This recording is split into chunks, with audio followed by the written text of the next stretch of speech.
Well, today was not the best day. This is my second time filming this video because it turned out my microphone turned off in the middle of filming my last video. But in today's video, we're going to be talking about how to swing trade with a stock market crash, right? We saw the market get absolutely obliterated today. So I wanted to make a video. How do you prepare? How do you go into swing trading during an economic recession? We'll talk about what I've done over the past 7 years of swing trading during the 2020 crash, what I did that worked well. So we'll talk about that. And if you guys want to learn more about swing trading and trading in the market, check out our school. It's awesome. It's called the Swing Trading Masterclass. We have private live streams, quizzes, lectures, group chat. But more importantly, we teach you to trade. We're not a get rich quick scheme. We're not alerts or anything like that. It's honest strategies that I've used over the past 7 years of swing trading. So check it out. We have an amazing holiday sale going on right now for 51% off. So check it out down below. You guys can use code XMIS24 for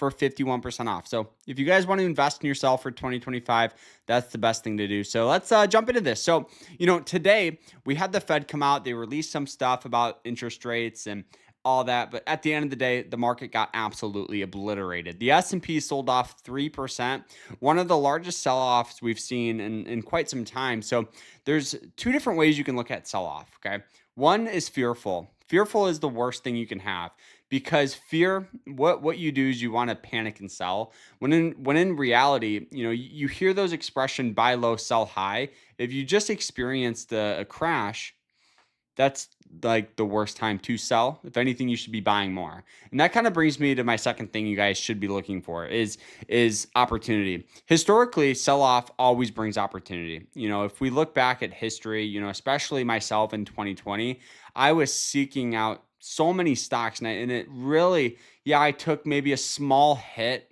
on the sell-off, but on that bounce back, I made, 4 times the amount I would have normally traded, made. So, that's very important as well. And another thing with trading is, if you're jumping into a stock without a stop loss, without a profit target, and understanding just the market conditions, you're setting yourself up for failure. With any position you take, what do I always say? Risk management, risk and reward. So, I am preaching that so much because it's so important, right? And today was a prime example of why having a stop loss is crucial for my trades. And we'll talk about a stock here that we trade in. We exited the stock and the stock sold off more after we did that. And it just worked out well. And right now we did add 3 new positions. I never get scared of sell-off. I always think any action in the market is an overreaction. So, yes, sell-offs can happen. On average, a crash will last about 14 months if we look back at history. But what happens is it comes back, right? So if you just stay to the course, don't freak out, don't panic. And it's very hard to do. It's very hard not to panic when you see your account get crushed, but you just got to stay the course. So let's turn to the computer, look at some of the stocks here. We're holding some of, the stock that we got out on and all that good stuff. So let's go. All right. So right now here, we got out on one position. So the stock that we actually got out, on is, where is it? It's ticker symbol SLNO. SLNO here, the thought process I had with this is very simple, right? It had this nice breakout on the hourly, it looked really, really good. So if we draw it out, entry point, target was this, if we draw this out here. And, for those of you that ask, the broker I use is MOOMOO. They're awesome, right? They've done a great job. And, especially with this risk and reward, calculator they have here. So it was about a 4-to-1 risk and reward, right? Risking $1 to make $4. Okay. So the stock popped up. And what do we notice here, right? You can see where it's using these lines here as support. It's buying pressure. And then today we had this dip down, okay, where it sold off, and it actually sold off all the way down to here at about 46.20.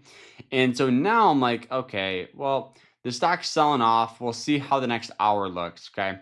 And we did get a little push up, okay? Then it hit this again as resistance, okay? So When a stock is above it, it acts as support, right? You can see where it kind of hits it, establishes support here, support, support. Now, when the stock falls below it, it acts as resistance. So it acts as selling pressure. So in this range here, I was thinking if we can get a push above it, we're good. But if we don't, we'll just get out because sellers are taking control and it's just not a good situation we're in.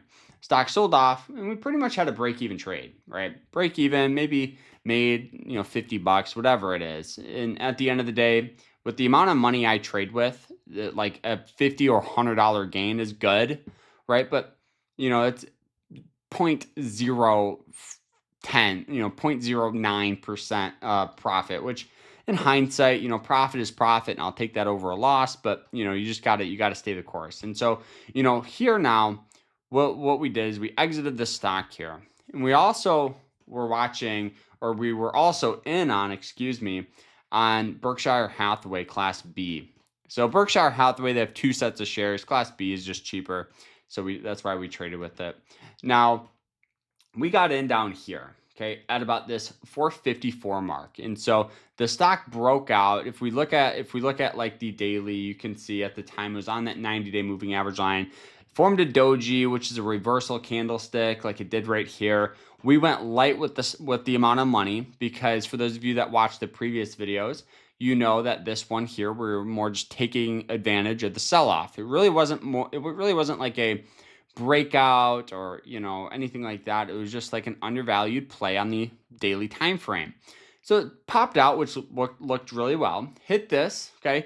And I personally believe that if the Fed didn't release their earning or their announcement, this stock was breaking above it.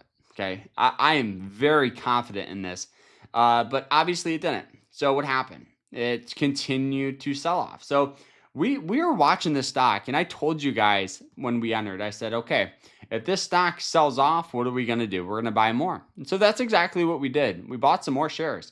Now, our average cost rate now is going to be near and around the like 452 range. So it's about in the halfway point here, which is good. Now like we're starting to get some buying pressure after hours, which is always good. But, I do think right now there's just so much fear in the market, which I wouldn't be surprised if we just get a little more sell-off, honestly, out of all of these. So, we're just staying the course. Another position we took is the S&P 500, right? Got in super low, near and around the 541 mark. And we were just watching this thing get absolutely crushed, right? We're watching this thing sell off. We saw it hit, and kind of blow past the 50-day moving average line, and it just continued to rally. And by the time we saw it, honestly, it was at like 538. We did get a push back up, and so that's where we got in on it. It sold off a little bit more. But yeah, so now we're just watching this thing and we're holding this thing out. So why are we in on this stock? It's very simple. S&P 500 represents the top 500 companies in the United States.